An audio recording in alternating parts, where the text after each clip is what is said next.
lots of options in second base. Another guy who's been doing it for a long time, and maybe his name flies a little under the radar at this point now. And I love him for batting average and for on base percentage is Jose Altuve. This guy, for some reason, the last couple of years, his average and his on base has climbed. Now he has missed games, and so that's where the caveat comes in, where it's like, all right, if he's not going to play a full season, maybe you start to worry about that. But 311 and 393 average and on base percentage, which is uncharacteristically high for him a little bit. But then again, you think about this guy's always been a 200 hits guy.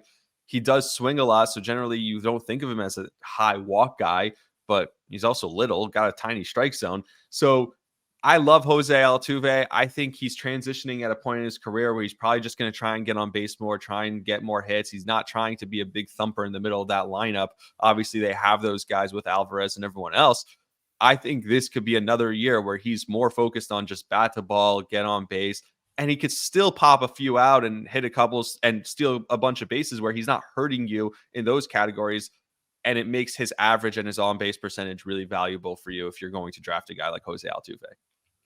Yeah, and I'm curious as to your thoughts. So we just saw Jose sign a big contract this offseason, right? And he's 33 years old, and having the smaller frame, right? It doesn't take much of a decline physically for him to stop hitting home runs, or, for his fantasy value to really fall off the table. And I know people have been predicting that for years, and it just hasn't happened.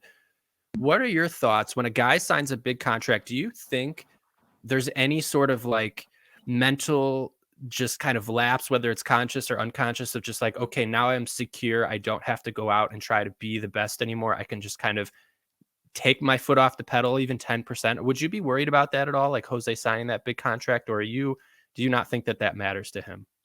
It depends who you are. And because Jose Altuve, heart of a champion, that guy is a guy who's always been undersized, chip on his shoulder, fight for everything that he has.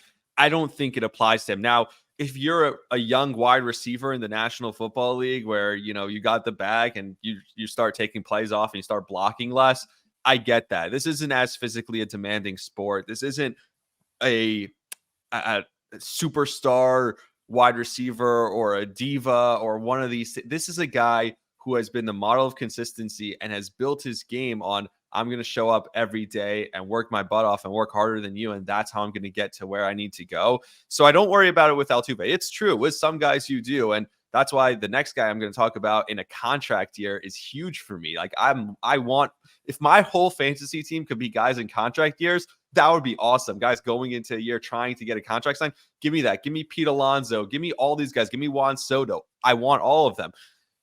But for Altuve, I think it doesn't apply just because, like I said, this is a guy who's always had this chip on his shoulder. This is a future Hall of Famer. This is a special guy. And you can talk about the cheating and all that stuff, but he's proven before and after that he's still going to be that great player.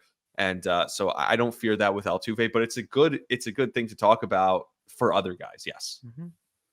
That'd be an interesting thing to kind of put together, an all contract year team, a fantasy team. We got to do it. We'll do it before. That'd be a good one. We'll do it before the season. We have to put together a list because it's great. Like, Shohei Ohtani, don't draft him. He just got the bag, but Juan Soto, Pete Alonso, and the next guy, because when we talk about best value and you have him ranked, and he's ranked, like I'm seeing him ranked somewhere between the 7th and 10th best second baseman. And when you look at his numbers, and this is what I mean by best value, when you look at his numbers for where you could get him in the draft, this guy is one of the top second basemen, I think. He's inconsistent, sure, but he's 25 homers. He had 15 stolen bases. He batted over 270. This is a guy who can really be a solid guy on your roster, and he's going to be in a good lineup this year. That's Gleyber Torres of the Yankees in a contract year. Yes, you're going to have weeks where you're pulling your hair out, where you're like, Gleyber, what the hell? You bat 143 this week and you haven't done anything. I do that as a Yankee fan, but then he'll get on these hot streaks where he will just carry you for a month straight. And he looks like 2018 Gleyber. He did it for a full year in 2018. I think we could see that. He's still so young. He's 26, 27 years old, going into a contract year. I think he might be younger, might be even 25.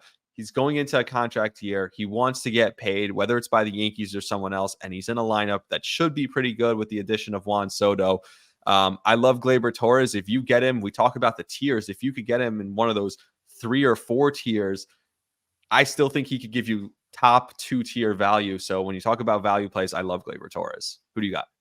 Yeah, I think your Glaber, and real quick, I just want to touch on it because the thing that I love about Glaber is he cut his strikeout rate massively last year. It went down to 14%. And I have written down the year before was 22.5%. So, and that's with, if you just watch him, that's eliminating the leg stride. He used to have that big leg kick, and now with 2 strikes, he's really focused on keeping that foot down and just bat to ball skills, and that's helped him.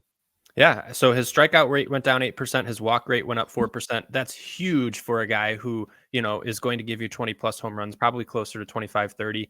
I don't think we ever see the 2019 Glaber where he hit 38 home runs. I don't think that's on the cards again, but if he hit 30 this year, I know if he hit 30 this year, I would not be shocked. He'll chip in on some steals. He's going to hit for a high average. I think Glaber is a terrific call out, and you're absolutely right. That offense is only getting better with Juan Soto. So I think that was a great call out. My best juice ball era was legendary. Yeah. And that's actually something I want to touch on a little bit later. But my best value pick is Ketel Marte. I think that he is being pretty underdrafted. I think, let's see, his draft right now, his ADP is 117 and Glaber's is 90. I think he belongs up there with Bryson Stott at about 105, 100. I think Ketel Marte is kind of being slept on. I think some injury concerns from the past are still kind of lingering. I mean, he's 30 years old, so I understand that, but he's on a terrific team that was just in the World Series. He's a veteran presence. He plays second base and, tough position to fill sometimes, but he's going to hit for some power. He's going to steal, and he's going to hit for a good average. There's just a lot to like here for Ketel Marte. And I just don't see why he's being drafted so low.